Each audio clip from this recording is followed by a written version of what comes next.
Hello guys, my self Himanshu Dhawan और आज सिर्फ एक ही फंडामेंटल पे बात करूंगा, वो है आपकी वेरिकोसिल की रीअकरेंस के बारे में। रीअकरेंस नॉर्मली है आफ्टर सर्जरी पेशेंट्स में देखी जाती है, इवन कोई ट्रीटमेंट लेते हैं उसके बाद भी देखी जाती है, क्योंकि वेरिकोसिल में कोई भी वेन जो डैमेज हो चुकी है उसके अंदर बार बार रीअकरिंग आना या बार बार वेरिकोसिल के रिफ्लक्सेस क्रिएट होना एक नॉर्मल सी चीज़ है।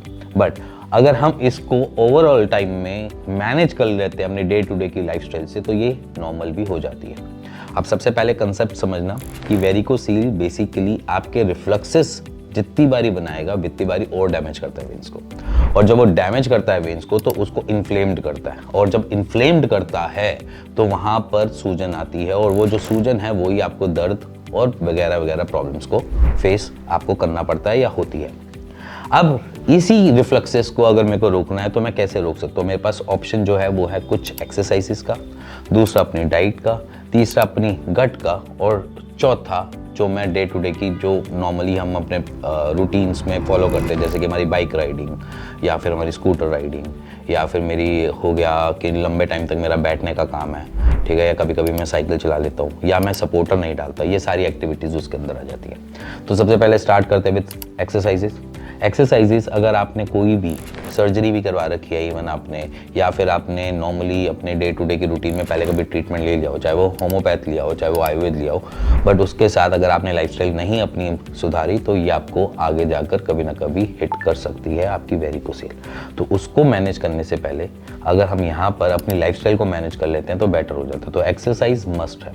एक्सरसाइज इसलिए है कि हमारे रिफ्लक्सेस बने ही ना, और रिफ्लक्सेस ना बने और हमारे वहाँ पर वेन्स में कोई भी ऐसी इन्फ्लेमेशन ना ही क्रिएट हो जिसकी वजह से हमें दिक्कत और बढ़े। तो रिफ्लक्सेस ना बनने का सबसे छोटा सा तरीका जो होता है वो एक्सरसाइजेज होती है। एक्सरसाइज भी ऐसे नहीं होता कि बहुत मेजर एक्सरसाइजेज है। 2 एक्सरसाइजेज हैं, पैरों को ऊपर उठाना है, लाई डाउन होना है, और बैक के पीछे एक पिलो रख लेना है और थोड़ा सा रिलैक्स मूवमेंट पे चले जाना है। ये एक एक्सरसाइज है। और एक दूसरी जो एक्सरसाइज है वो आपकी है नॉर्मल बटरफ्लाई।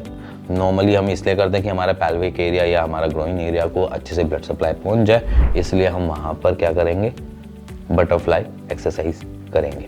ये 2 एक्सरसाइज थोड़ी सी मस्ट आ जाती है वेरिकोसिल में, तो ये आपने डे टू डे की रूटीन में करनी है और डेली करनी है। रात को सोते हुए भी कर सकते हो, सुबह जागते हो उसके बाद भी कर सकते हो, और बीच में अगर आपको कभी टाइम मिलता है, अगर आप नॉर्मली अपने दोपहर में सोने वोने जाते हो तो उस टाइम कर सकते हो। तो ये कुछ एक्सरसाइज है, मस्ट है, प्लीज़ करना स्टार्ट करो आज से, जिससे आपके वेरिकोसिल में रीअकरेंस आए ना, और अगर वेरिकोसिल बना है तो उसमें भी हीलिंग की काम कर जाए।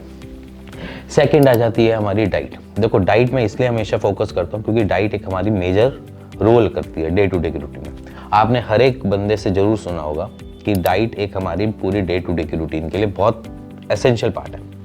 एसेंशियल पार्ट इसलिए कहता हूँ क्योंकि जब हम कोई भी चीज़ इनटेक करते हैं तो उसका कुछ ना कुछ रिजल्ट हमारी बॉडी पे निकलता है, दिखता है। तो अगर हम डाइट को मैनेज कर लेते हैं, जैसे कि ज़्यादा मिर्च मसालों वाला खाना ना खाएं, उससे हमारी इन्फ्लेमेशन कम रहेगी, तो हमें पेन नहीं मिलेगा, हमें रिकरेंस नहीं मिलेगी, हमारे डैमेजेस नहीं बढ़ेंगे। सिंपल।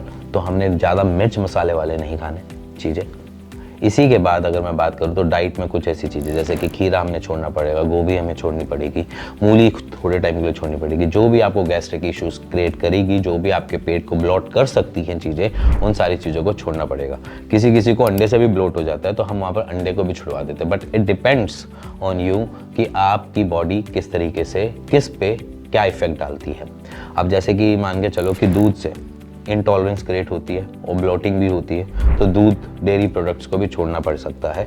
तो ये कुछ चीज़ें होती हैं जहाँ पर हमें खुद ही अंडरस्टैंड करना पड़ता है कि हमको कौन सी चीज़ छोड़नी पड़ेगी, कौन सी नहीं। अगर मैं दूध पीता हूँ और मेरे को पेट ब्लोट होता है और मेरे को गैस्ट्रिक इश्यूज़ बनते हैं तो वही चीज़ें मेरे को छोड़नी पड़ेगी, अदरवाइज़ वो मेरे को दिक्कत देगी।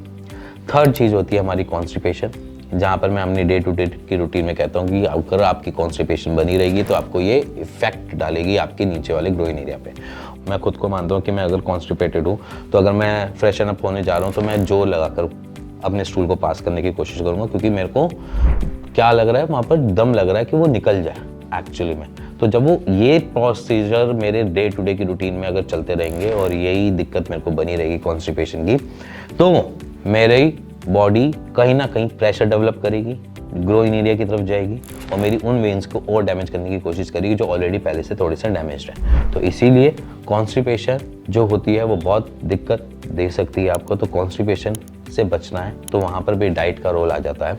और डाइट हमें स्टेबलाइज करनी पड़ेगी, ज़्यादा से ज़्यादा अन्न वाला खाना खाना पड़ेगा, मिक्स अन्न वाला। जैसे कि बात करी जाए मिलेट्स को थोड़ा सा यूज़ कर लो, थोड़ा सा उसमें आटा मिक्स कर लो। बेसन मत करना, क्योंकि बेसन से हमने देखा है कि पेशेंट में कॉन्स्टिपेशन बनती है। तो बेसन छोड़कर अगर आप यहाँ पर मिलेट्स और आटे का मिक्सर बनाकर आप रोटियाँ खाते हो तो इट्स गुड फॉर यू, और इवन हमारे लिए बेटर भी रहता है। और अगर आप रोटी छोड़ सकते हो तो सब मिलेट्स पे भी खा सकते हो, बाजरा की रोटी भी खा सकते हो, जिससे आपका कॉन्स्टिपेशन सॉर्टेड है। इसी के साथ अगर बात करी जाए तो कॉन्स्टिपेशन को छोड़ने के लिए कभी भी रॉ सैलेड्स की डिपेंडेंसी मत रखना, ज़्यादा से ज़्यादा प्री कुक्ड फूड में खाना, क्योंकि आपके गट को थोड़ा सा कम काम करना पड़े और अच्छे से काम कर पाए और आपके न्यूट्रिशंस आपको डिराइव करके दे पाए।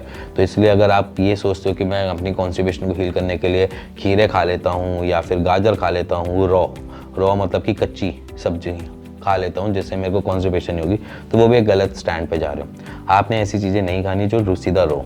कोशिश करो उसको थोड़ा सा सॉटे करके खा लिया या थोड़ा सा प्री कुक्ड फूड में खा लिया, जिससे उसको डाइजेस्ट करना ईजी हो और कॉन्स्टिपेशन जैसी दिक्कतें उससे भी ना बने। ठीक है, तो रह गई बात, इसके बाद बारी आ जाती है हमारी आपकी एक ऐसे डे टू डे की लाइफस्टाइल की बात, जहाँ पर अगर देखा जाए तो पेशेंट अगर ड्यूरिंग ट्रीटमेंट में भी है, चाहे वो किसी का भी ट्रीटमेंट ले रहा हो, वो अपनी रोज़ आना की चीज़ों में स्कूटर भी चला रहा है, बाइक भी चला रहा है, या कहीं जाना होता है तो साइकिल भी चला लेता है, या फिर उसका अगर कोई ऐसी चीज़ें हैं कि कभी थोड़ा सा वेट उठा लिया जाते हुए, कभी थोड़ी बहुत एक्सरसाइज में स्ट्रेंथ ट्रेनिंग करने लग गए, अगर कुछ भी आप ऐसा कर रहे हो ड्यूरिंग वेरिकोसील के ट्रीटमेंट, या वेरिकोसील हो गया या आपकी सर्जरी भी हो गई है, तो भी वो आपको दिक्कत दे सकता है। तो इसलिए अगर आप कुछ भी ऐसा एक्टिविटी कर रहे हो अपनी डे टू डे की रूटीन में, तो प्लीज़ उसको अवॉइड करो, क्योंकि बहुत सारे पेशेंट सर्जरी के बाद भी हमारे पास आते हैं कि ये चीज़ें प्रॉब्लम फिर से स्टार्ट हो गई हैं, रीअकरिंग आ गई है।